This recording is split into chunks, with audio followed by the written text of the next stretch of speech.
right. Good evening, everybody. Welcome to episode 27 of the SMB Talks. Today is a very, very, very special day. Very, very, very special day because today my guest is a special person in my life. There are a couple of people whom I consider mentors. Even if they don't know they are my mentors, but I consider them as my mentors. By mentors, what I mean is I try to emulate them, what they do in their professional life, personal life, how they are with their family, what kind of work they do, what kind of persona they carry. I try to copy them. I try to imbibe their values. One of them is Mark Schaefer. He's my favorite person.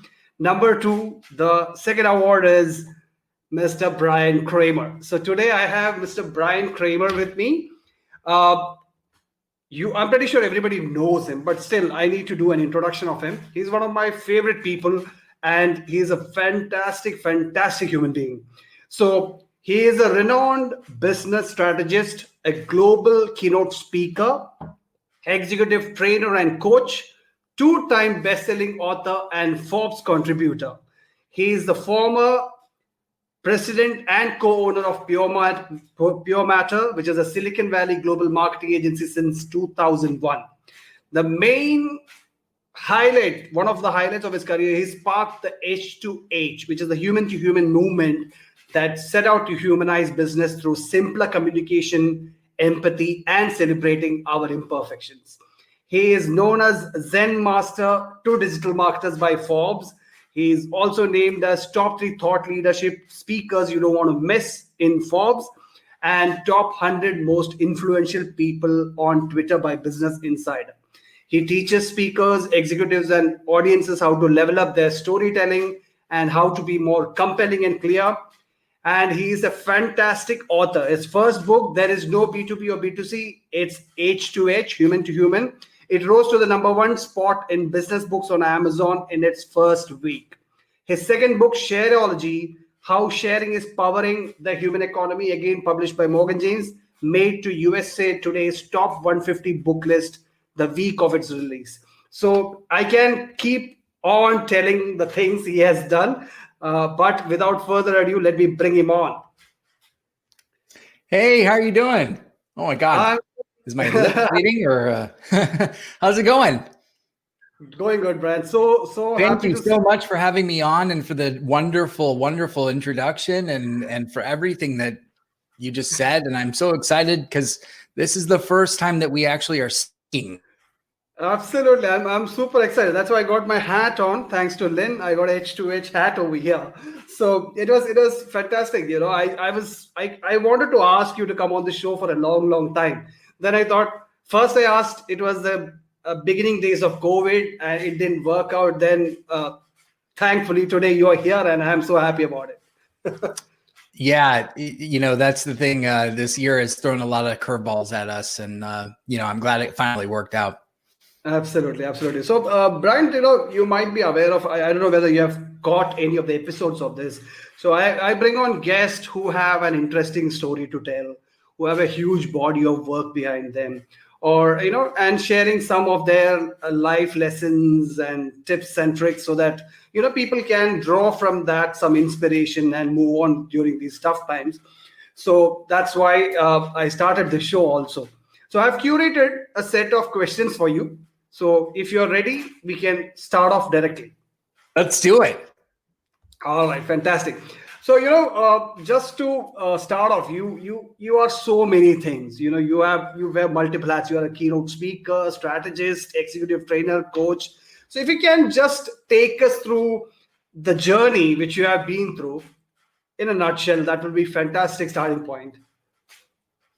Yeah, absolutely. I mean, I could go as far back as you want me to go. I mean, I'm sorry, I'm having a human moment here. So here we go, right? I shaved just before we got on and I shaved right into my lip. And so I just noticed right when we got on, I am bleeding right here. So it's a human moment, right? Okay. That's okay. You want to apply something on that? Yeah, no, it's like the slight little things. So as long as I just do that, we're good. Right. So let's see. I'm an agency person. I'm a marketing agency person. Right out of college, I started marketing agency work. In fact, yes, I am going to get a little tissue. Give me just a second. That way I won't bleed all over your show. You do some talking, dance, do some things. I will be right back. We're having a human moment. This is what we're doing. No worries. All right, guys. So I'm going to ask a lot of questions to Bryan about his books, mainly H2H movement, etc., etc. So there are so much of good questions which is gonna come in. So just hang on. He's having a human moment and he's back. I'm back. I'm back with my tissue. So we'll be doing this every 5 minutes. So anyway, I am an agency guy. So I started my career. I actually studied marketing, communications. I am public relations with a minor in Japanese. I thought that I would be going into, hey Brad, I thought that I would be going into international studies. I didn't. I went into agency life because I grew up here in San Jose, California. My parents still live 2 miles away. And I ended up going to work for an agency here in San Jose, and that propelled me into the agency kind of path. And so from there, I actually ended up helping agencies to start building internet websites that back when websites were just getting started. And so they didn't really know how to do that and what that entailed. And so it was like merging programmers with designers and like, how do they work together? And it's not actually what I studied. I actually did that on my own in college, and they liked that I had done that. So I brought that into the mix. So later on, all the way down my path, I had grown into that role, and so I had got the chance to start doing that inside of a company. One of my roles was to help build an interactive firm. There was 3 of us that started a company within a company, and we grew it to 75 people. And it was really, really cool because I got to do it with somebody else's money. So that was kind of neat because on their dime.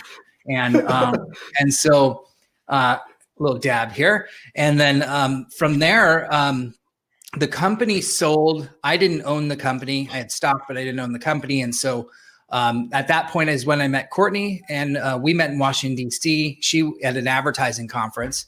She owned her own company, a small freelance design company. I was looking for my next thing, and we decided to get married, have kids, and start a company all in the same year. Well, we did long distance for 2 years, and then we did that. And so that's what happened. And we started an agency. It worked out, as you know.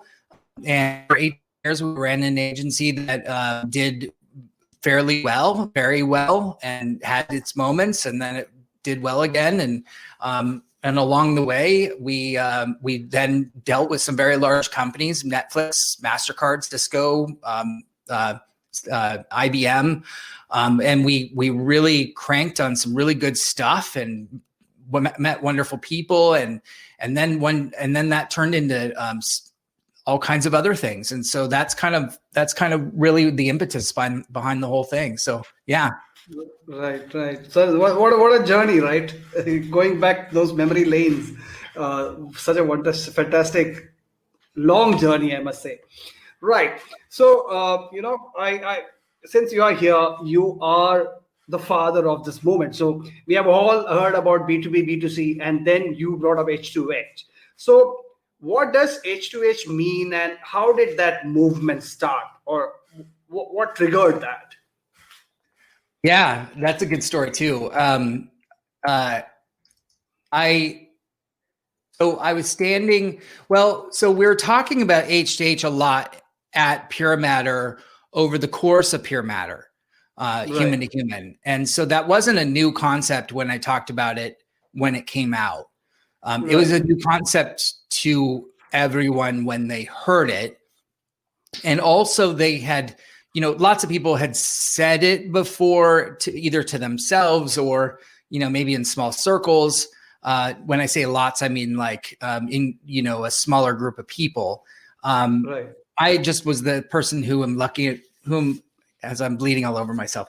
I'm the person who I'm lucky enough to have popularized it, if you will. And so what happened is I gave a keynote speech at Bloomberg West to a marketing executive audience, and they were a social audience. And I had been speaking at that time for a good year, building my personal brand and creating a good social media background. And a lot of people had in that audience had a good following as well. So it was just the right kind of mix of people at one spot, right place, right time. On the screen behind me there's no B2B, B2C, it's H2H human to human. And the moderator made me go back a screen. It was in the middle of the presentation. And I leaned over and he asked me to go back. I leaned over and I went like this. And he took a picture and everyone else then started taking a picture. And then that picture went on they all posted it all over the place. And that got, I think, about 120 million impressions in the next 24 hours on everywhere on the internet. And so that kind of launched what then marked the next thing that we needed to do, which was to get a book out, because a lot of people were saying, well, what does this mean for the social media at the time? Social media was new on the scene, or newer. And what it at the time was that anybody could talk to anybody around the world, which is, how we met you. We met through social media. So had it not been for social media, I wouldn't know you. And so, human to human is the reason that I know you. It's the reason that we kind of meet, and we're doing live streams where all these great things have happened.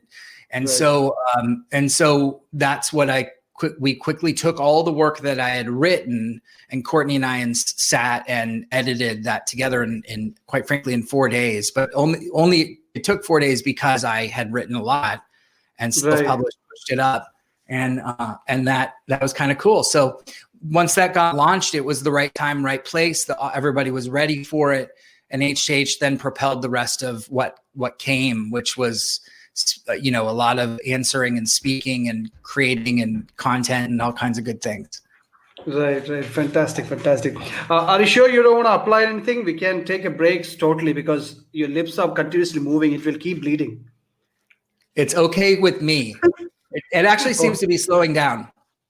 Yeah, because you're talking continuously. All right, no problem. All right. Are you okay? Is it? No. I'm just thinking the audience. Bonus points, audience. Are you having a good time with my bleeding? Give a thumbs up. All right. So, Bryan, my next question will be, when it comes to H2H, one of the main,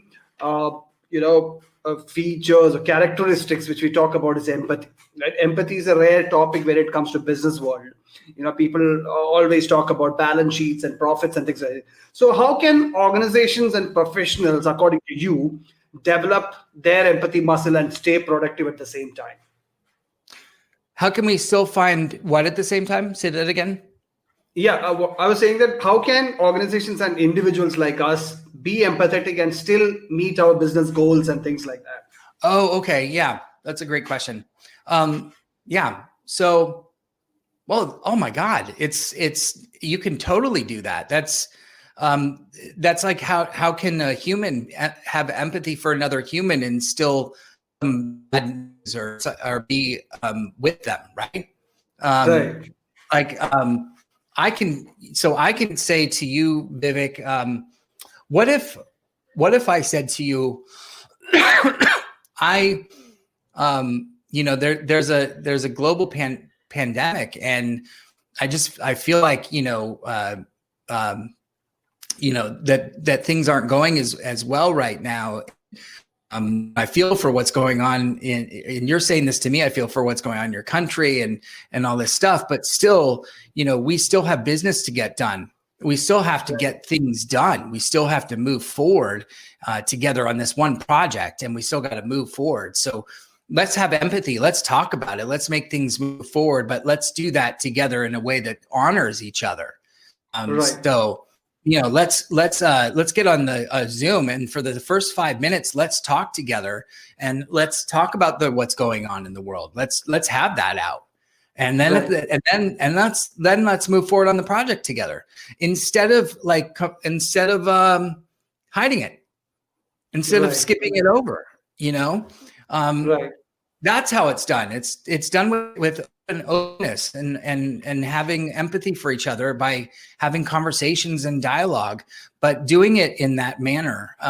That's having empathy is opening up in dialogue with another person and saying, how are you doing? But it's doing it in a level 3 listening. It's actually, when you say, how are you doing? You're actually asking them, how are you doing? You're not you're not just saying how are you doing? And then you're looking around the room at something else. Absolutely. Got it. Absolutely. All right. So, other thing is, we all talk about H2H. In H2H, we talk about communication a lot. So how critical is communication in creating H2H philosophy? And also, what are some of the top tips, if you can give, for leveraging simple and open communication for organizational growth? A good one. Okay, so simple communication is so a lot of times, when we make things complex, look at what you're writing. Look at what you're writing. Go into a document that you've written. Just pull something up and look at the words that you're using. I do it all the time. Vivek, look at what you're writing. Open up a document and just look at it and just look at the words and go, is that word gonna make sense to someone, or is that jargon? Is that the jargon that a company uses inside that we are all used to, but nobody else out there is used to? That's the stuff that we're talking about. That's the complexity. So that's what we do in companies. We make up our own jargon and we make up our own words, or we use words that make sense to us more. And we have to get away from that. We need somebody who's going to be like the customer on the inside, somebody who's going to call us on our bullshit and is going to say we need a word that actually makes sense to them. Right. Yeah, that makes sense. Because sometimes we only consider our vocabulary and the kind of words which make sense to us, but forget about what the audience is gonna think about it. All right.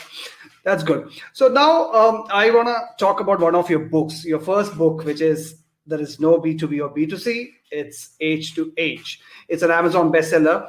What are the key takeaways? If somebody hasn't read it, what are the key takeaways from that book, if you can remember?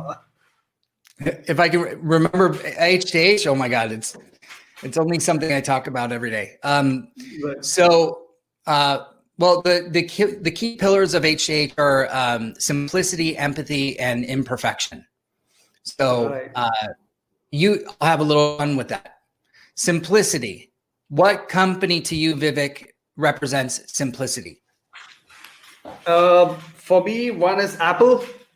Yep. Apple. And if I have to think about other companies, I think one other brand which I can think of is Burger King.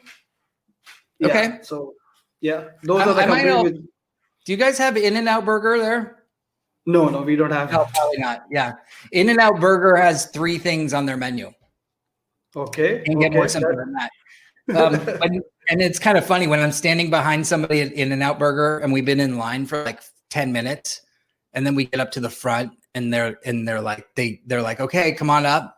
And they're like, oh, I can't decide. I'm like, you've had 10 minutes. 3 things. You want cheese or not? You had 10 minutes. Come on. So anyway, I think you hit on the head with Apple, Burger King. It's you can name their products. They've done a good job in defining their products, and you, Right. the customer, can really like understand them very quickly in what they offer. Now, empathy. What company embraces empathy for their customer? Yeah, I think again it goes to again Burger King is pretty good example for that. The recent activities they're doing showcased much empathy for even their fraternity also. So that's Who is one it? brand which I can again Burger King itself. They were promoting other brands recently. Their competition, it's not always go for Whopper, try McDonald's, etc., etc. So it's too much. Well, it's a kind of an example which companies are not showing for the customer, but their competition also. So that is one good example I can think of right now. That's okay. I'm going to give you one though. Okay. Do you guys have Amazon? You have Amazon? Yes. Yes. Okay. Yeah. Not everybody does. I mean, Australia just got them. Okay. Yeah. So they will return anything. Right. Think about that. Right. Right. Not everybody does that. Local Yeah. stores, unfortunately, and I hate to, I give back to local stores, so I'm not trying to bag on them, but they, a lot of them have restocking fees. So when you take back anything, that's a huge thing. They have empathy for their customer. They don't argue Right. with it. They just take it back. That's huge. Right. Yes. I could go in. I could spend an hour on empathy, so we won't do that. Okay, what brand embraces imperfection? There's no company that is perfect, so let's not go there. But what brand? Brad just got In-N-Out Burger in Colorado. He's super excited. That is an awesome burger. That is an awesome burger. Okay, go.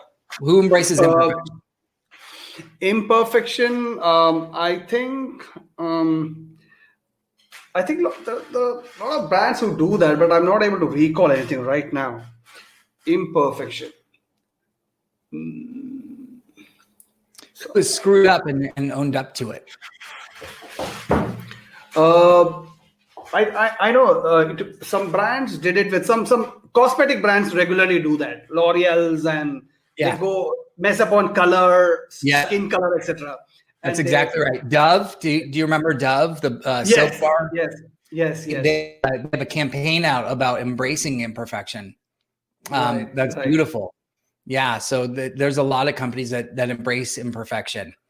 Absolutely. So yeah, when you take all three of these and you look at what makes a company more human, then look at those three things and bring them into focus. And what we're trying to focus on normally is content and what makes content more flavorful. But what if we put a lens onto simplicity, empathy, and imperfection and layer that over our content, layer that over what we do in the world that people see from their lens and they see from what they're viewing of us. And then now when you take a brand and you look at it from all simplicity, the imperfection, it's very hard to find a brand that's all three. You had a hard enough time coming up with a brand for each one. Yeah. Now, if you take a brand and try to find two, that's harder. Now, if you take a brand and find all three, that's even harder. Yes, right? Absolutely. So think about that. That's why I think companies need to spend more time on this question than they do on the questions about how are we going to market, how are we going to sell, how are we going to create, more better leads. Try to be more human, and then generate from there. So anyway, that's what I would tell you is most important about the book. Absolutely. I'm pretty sure. I think I have read the book once, and I will get to it again. And I was reading one of the reports from Gartner today. It's saying that the same points about empathy and all that, because pandemic has shifted everything for CMOs across the globe, across industries. They are now struggling how to connect with customers on a very more personal level. Their spending habits have changed. Across the economic slabs, rich people, poor people, middle class, everybody's buying preferences have changed. So it's time to become more empathetic. So that was the crux of that report. All right. Oh, that's cool.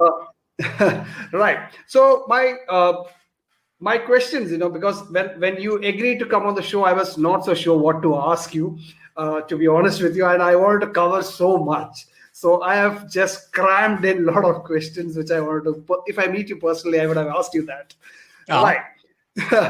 So my next question is, you are one of the leading executive coaches, and I have heard lots of people talking about how you have touched their lives and changed their lives. So can you share some of the life principles you recommend to people every day, especially during times like these?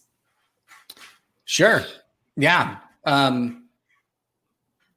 During times like these is the biggest one, because that's there's so much to cover. The biggest one that I would say is it's over self-care. Right. Self-care is huge right now, and it's kind of funny because it's really interesting that we're all home, and for me to say self-care while we're home, it's like, well, I'm home. Isn't that enough? Isn't self-care enough if I'm home? And it's not, because we're stuck in our home, and Right. but we're not.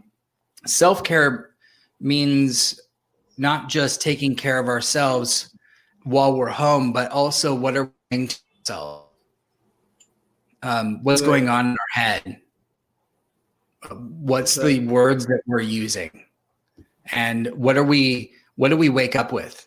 What is the process that we're using throughout our day to keep track and take care of ourselves? What is the process to take care of our health? Where are we looking to make sure that we have time with our family? I know you have an awesome son who just had a birthday. Happy birthday! Thank you so much. And it's the self-care that matters the most right now, and how we do that. I have my 5-minute journal that is my lifeline. I do 3 minutes three things in the morning that I want to accomplish every day, and I keep it really simple every day. Oh, nice. And 3 things. It's one that I want to do personally, one that I want to do in business, one goal, and then one I want to do with my family. And I just look at 3 things, and if I've done those 3 things every day, then I consider that day a success. And I'm just really easy on myself. And I think that, I think we all have lists of 10 things and 15 and 20. And that's fine if you have a separate list for that, because we do have to, business must go on. Right. But I got to focus on those 3 as the main priority. And those are like my critical big things that fill me up. Right. And I got to do that for me. And that's my self-care list.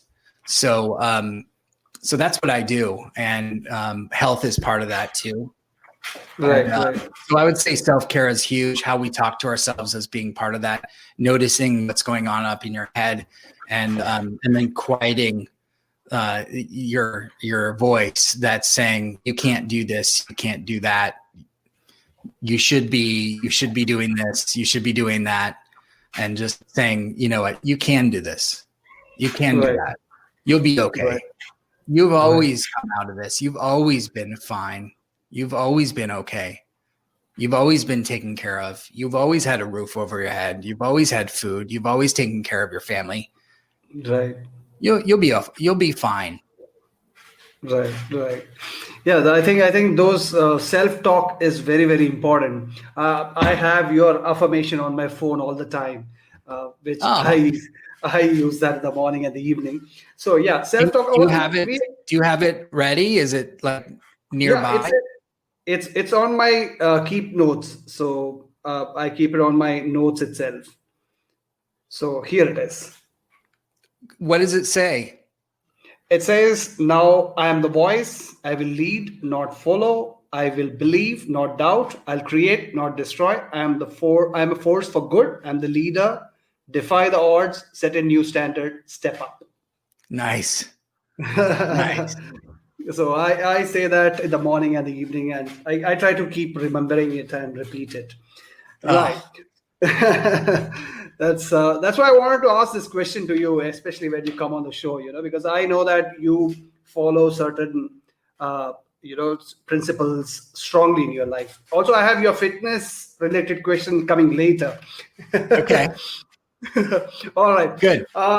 Your second book, Shareology, how Yeah. sharing is powering it's all about how sharing economy works and how it provides competitive advantage to individuals and organizations. So, like with the first book, if you can share some key insights or tips from that book, that would be fantastic.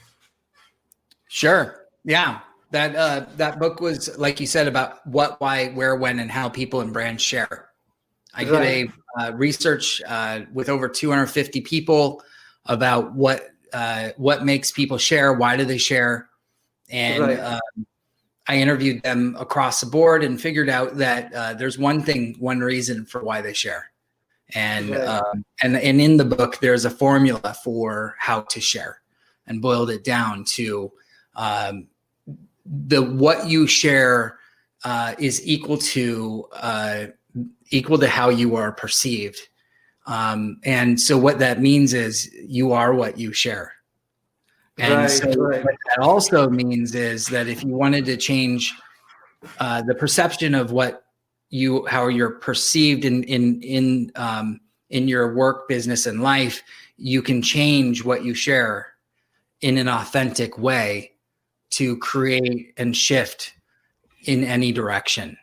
And I'm living proof of that, because I moved from being a marketer to coaching people in how to grow their businesses. And I just shifted it took some time, but it shifted what I shared in terms of what I was doing. So you just do time and you can shift what you do. Case in point, a shift in anything that you do in sharing, just a small shift over time is really important. So you want to test and try things, and that's what the book is about, is testing and trying over sharing. Now, when I took all the interviews of over those, all walks of life, psychiatrists and sociologists and CEOs and CMOs and you name it, and put all of their transcripts into word cloud generator, and then about why they share. The number one reason in the word cloud that came out for why they share was connection. And so connection is the number one reason, and human desire for what brings us together, which also comes back to what happened during this pandemic, when we had connection taken away from us, when we were putting our, told that we needed to stay home. It's no wonder that now we call it human to Zoom to human, and connection was taken away. But now we need connection more than ever. So yeah, that's what the book is about, is how to then shift in your social sharing and not just social. I covered all kinds of sharing, any kind of sharing, in human sharing, physical sharing, all kinds of sharing. Right. Fantastic. All right. So my next question is a little bit on the business side. So you are the perfect example of, as you mentioned, of genuine human connections. So can organizations, they have immense pressures of profits and performance and all that. Can they rely on genuine human relationships for their growth? Any advice on that? Generating human relationships in what? What I asked is, organizations, can they rely on genuine relationships towards their growth, or is it just processes and profits and things like that? Oh, towards their goals. Yes. Yeah. I mean, that's what it's all about. I would say community, though. Okay. community at the center is what I'm focused on. Right. And that's made up of connections, as you mentioned. So yeah, relationships are key in building your business. And we buy from people, it's Right. said, Right. it's said all over the place. We buy from people, we don't buy from companies. Right. And so, yeah, the relationships are key, and how we build those up is key too. And one of the things that I think, how we approach people is the difference in how relationships are made. Right. How somebody comes at us is how we accept them into our bubble. And so when Right. someone comes at us with how their energy presents itself is how we're going to allow them in or not allow them in, and Right. what attracts us to them when we see them and their energy somewhere on the internet or in a social media group or something, Right. and we want to get to know them. And so what you're putting out there on the internet, I think, matters. And so that's where I think what we all want is just to focus on the relationship first, and put business second. And I know that that's hard for most people because there is this desire, there is this need for us to have to support our families, and there's a need for us to create a business pipeline of work coming in. If you're an entrepreneur, if you're an executive, or in wherever you're at in your corporate life, then that changes things a little bit. But no matter where you're at, if you're a living human being and you put people first, you'll live a much better life. Yep, absolutely. Yeah, that's why I wanted to ask this question to you, because some companies, you can see by their social media activities and things like that, it's they put a fake kind of image when they're dealing with their community and their community building. We can sense the feeling that they are there for the sale, not to build a community or have empathy for that community, etc. But on having said that, there are brands. For example, one of the brands which I love is Buffer. They have a different kind of culture, different no offices, remote working from day one, achieving good results. So that's why I wanted to ask this question. All right, moving on. Let's talk a little bit about your coaching. Since you shifted to that, so I wanted to know that what kind of coaching do you provide to individuals and organizations, and what are the common challenges your clients come to you to solve? The coaching that I do is with high performing individuals that are looking to grow their business, and they the coaching that I've done has actually shifted over time. So, but now it's focused on entrepreneurs, executives, and entrepreneurs, executives, and coaches. Okay. And I'll tell you in a second about the coaches part, because that's actually becoming a focus of its own. But the private coaching that I've done is actually done extremely well, which I'm grateful for, and that is more one-on-one work that I get to do with individuals on helping them to build their business and themselves. So a lot of the work really comes down to mindset. Right. It does, even though I'm a business person. I've had the agency for 18 years, and I do focus on that stuff. Right. But mindset is first, because if you don't have the mindset stuff in place, then all that doesn't work.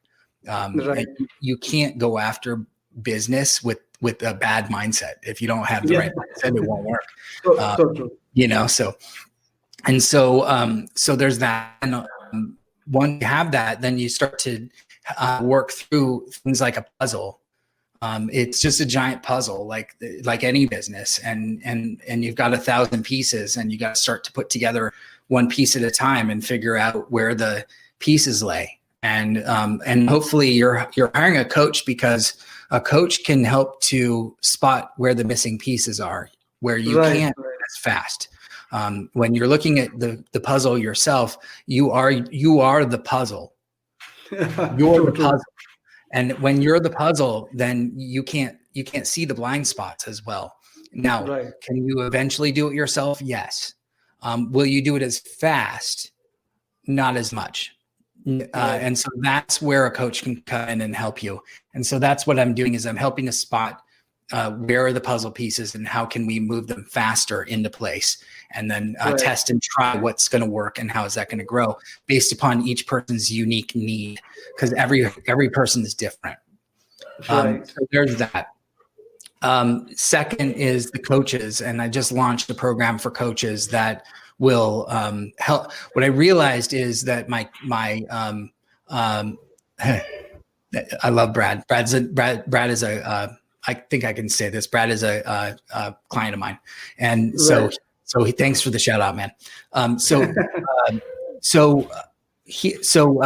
coaching group that I just launched is to help coaches, and it works for consultants too.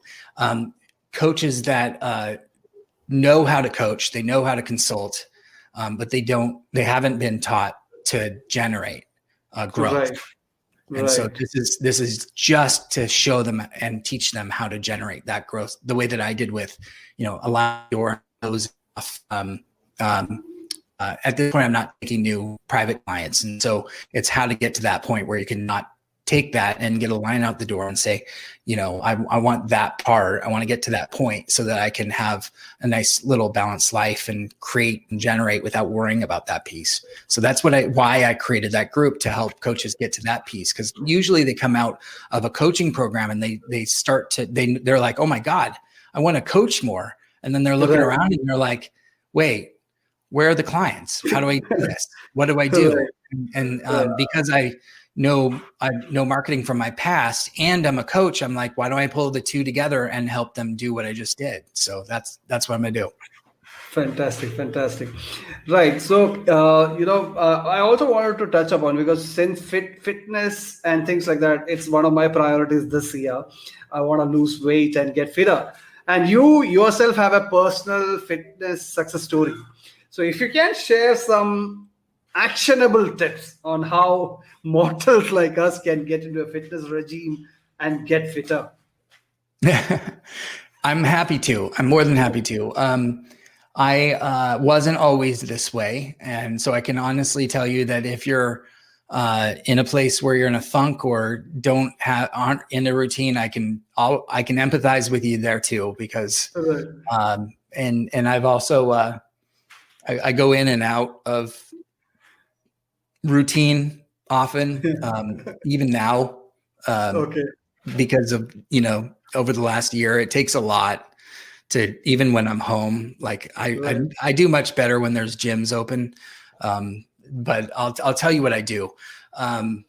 So the thing that I have to do is, I used to do well with somebody keeping me, like coaching me. I used to do well with that, and I used to pay somebody to do that, and I did do well with that, and it might work for a lot of people too.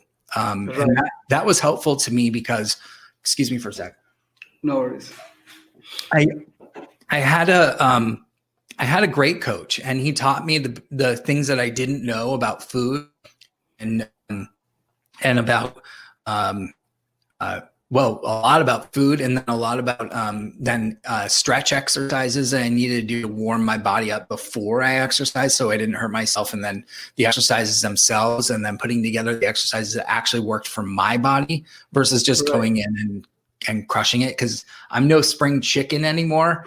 And so if I walk in and just start lifting weights, that hurt me, where 20 years ago I could just walk in and I was a weightlifter. So my head doesn't work. My head works differently than the way my body does now. So And I was a weightlifter and I was a wrestler in high school. And so my body is not reacting the way that my head does. And it really kind of messes with me now. Right. So now I did that. And then I also got, I was morbid. I was classified as morbidly obese by my doctor. This was roughly 3 to 4 years ago. And I was at that point, I was 75 to 80 pounds, I think 75 pounds heavier than I am now. And I was devastated, and I had diabetes, and it was a bad country song.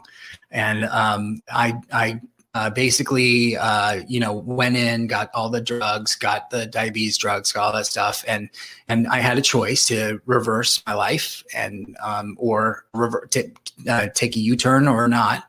And Right. my son sat me down literally. And so he was 12, and he sat me down and he said, Dad, he said, Dad, I really want you to be around, and Right. you're not going to be okay. And I want you to be around. Oh, Henry. Yeah. And, yeah. And that was it. That was the moment. And it just completely took me. And I will never forget that, because that was the moment I said, okay, I'll do it.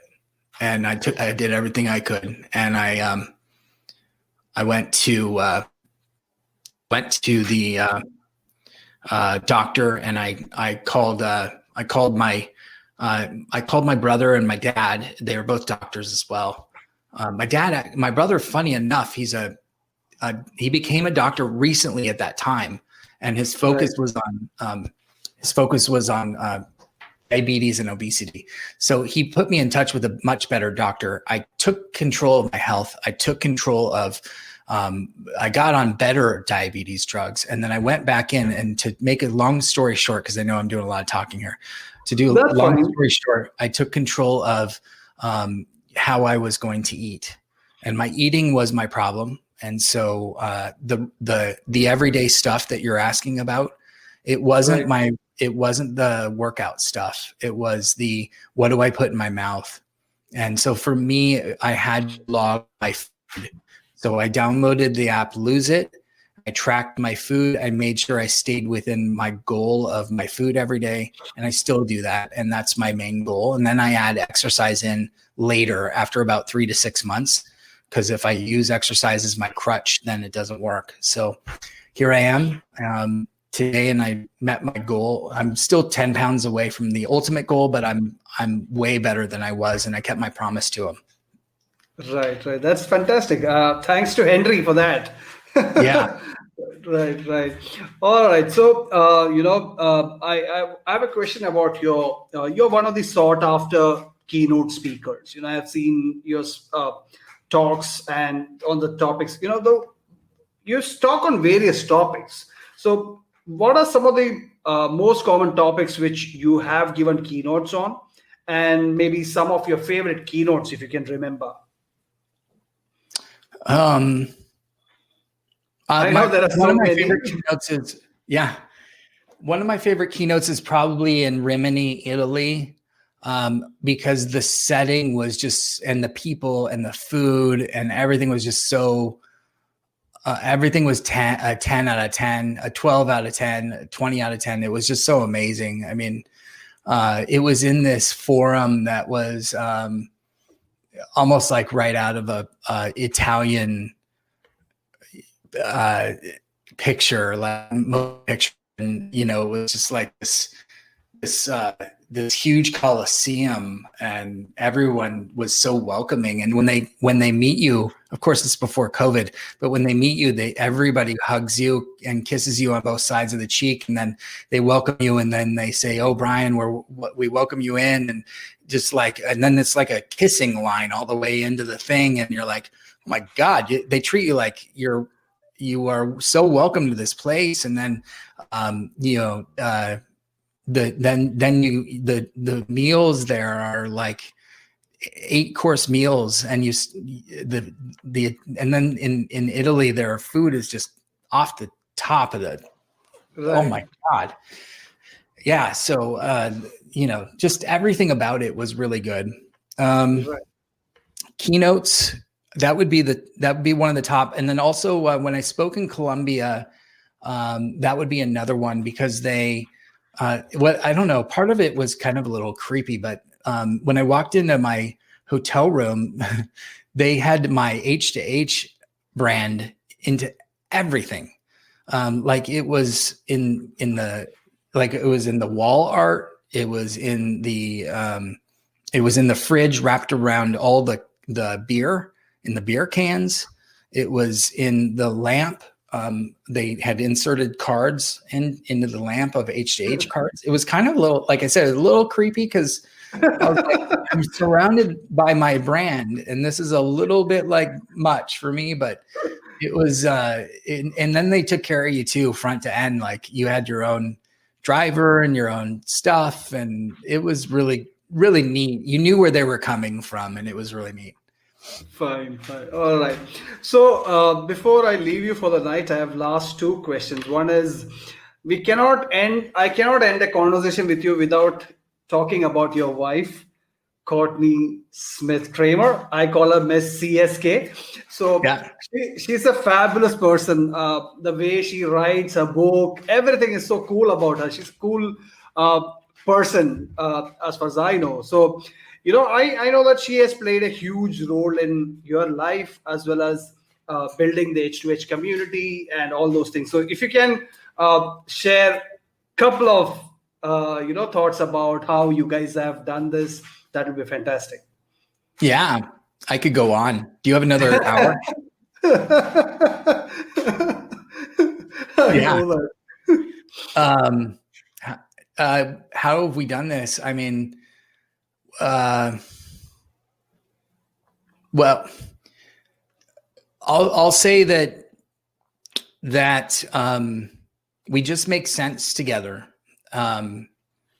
Yeah, and one of the things that made, so I mentioned before that when we started Pure Matter, we started Pure Matter the same year that we decided to get married, and then a year later we had she got pregnant with Henry. So it was like we went all in, and so that was a lot, and it was kind of like betting a lot. Like that's a lot for 1 year. So so I would say that that we our energies just fit together, and the reason I think is because we dated long distance for 2 years, and when we dated that much, we spent a lot of time becoming friends first.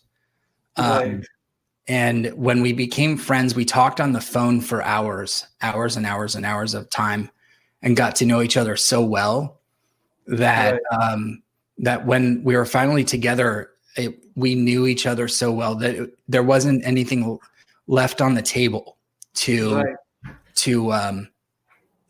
discover. There was a lot to discover, but there wasn't a friendship that had to be made there. It was really, really concrete, and that really made a huge difference. And it really lasted our whole marriage. That's one thing. Number two is that when we owned Pure Matter together, there was a very unique difference to what we both brought to the table. She was the creative director, and I was on the business and account management and accounting and administrative, and we were both visionary together side. And when it came to one or the other, we just trusted each other with the decision that needed to be made, and it just worked that way. So it was just very much like if it was a decision of creative and art direction, that's what she did. And if I had something to say, she'd listen to it, and then, and I just trust if she was going to use it or not. And if she didn't, I knew she had her reasons. And the same thing on the other side. And we really, I can't remember a time that we had an argument at work. Not once, not one time. At home's a different time. Different. At home is not. We argued at home, and that's more like who's picking up the kids and all that. We're flawed. Don't get me wrong. We have our moments, but we found our way of understanding how to work together at work and at home so that it wasn't going to jeopardize our marriage and our relationship. Right. Absolutely. One of the fun things I love about you guys is your live sessions and your videos you both make together, the birthday wishes. It's so funny and so cool. I look forward to them, actually. Oh, well, we'll put you on the list. You're on the list. It's actually so much fun, your live sessions, the way you guys interact. Anyways, my final question, which I ask every guest who comes on the show, is how has COVID-19 impacted Bryan, and how has it impacted your work so far? Well, I came into this year and my word was presence. And then this year kind of, this can't a year that wasn't all about presence. So every Buddhist in the world is kind of like saying, welcome. Right. we are all about presence this year. So, so how did it affect my year? I became probably this year I became more grounded and more understanding around myself than ever. And I learned to understand, I think more than ever, how to be bored and be okay with it. Right. Because there were moments where I actually just kind of and that's not to say that I didn't have a lot to do in business, but there are times when, I was picking up hobbies off Amazon to try and figure out, I was painting, I was, trying to create coloring, and I can't even tell you. And then finally I just would I walked a lot, and it was just like trying to figure out what I want. And then finally I just was like, well, what if I just sit and just be, and I'm just okay with that. Right. And I'm just good. And that's okay. And that's kind of a gift when you actually you can't go sit with your friend or call them up and go do something. And you're just like, you know what? I'm tired of just get something off Amazon and figure out a hobby. And yes, I could do that, but what if I'm just going to be, and that's all right. I'm going to be okay with that. So that's the lesson I got, was just, what if it's okay to just be, and that's okay, in a different way than we would have done 2 years ago or 3 years ago, where you're just getting a meditation app or a meditation and you're actually reinforcing it. This year, you're just I'm just going to be, because that's okay. And how did it affect my business? It actually didn't. This was one of my best years in business, believe it or not. Wow. I don't know exactly why. I don't know why. I don't know. It was a really stellar year, and I'm grateful for it. And I loved every inch of it. The thing I had to be careful of was Zoom fatigue, because I was on Zoom a lot. And so that's part of the reason why I had to shut off on private coaching and make sure that I'm not taking on too much. So, right. So that's the thing. And I actually, with a lot of my clients, I ask that we go on audio only, and then we go outside and we go for a walk together, and I coach them while we're walking. And that makes a huge difference. And try that. It's fun, and you get some exercise. I think you get more out when you're audio, Right. All right. Thank you, Bryan, so much for spending almost an hour with me. And it was such a, I can't express this in words, such a fantastic time talking to you and seeing you virtually. And take care and stay safe. One question for you. Do we have time for one question I can ask you? Sure. Please. What did you learn this year? Oh, this year I learned so many lessons. One of the most important thing is I am a person who gets built up over pretty trivial things. So I realized that most of the things I worry about, they never happen. Mm. So that is the one thing I learned this year. And so I'm also just me. I'm being here at the moment. So that was the one big lesson I learned. Oh, that feels good, doesn't it? Yeah, it feels so so much of weight has been lifted off your shoulders. You just worry all the time. Then suddenly this pandemic hit and you're like, oh my God, I was worrying about that thing. Yeah. So that was the biggest eye opener for me. Oh, that's the Um, best. Thank you so much, Brian. And I want you to stay safe. Things are still crazy. I am hearing a lot of negative news from the US. And stay safe and say hello to everybody, Henry, uh, Courtney, and everybody. Emerson, And yeah. Thank thank you so you. much. Thank you Thank so you much. as well. I love you, brother, and see you at the H Hub and on the interwebs. And I'm so happy we finally got a chance to really, at least virtually, meet. But one day it'll be a real hug.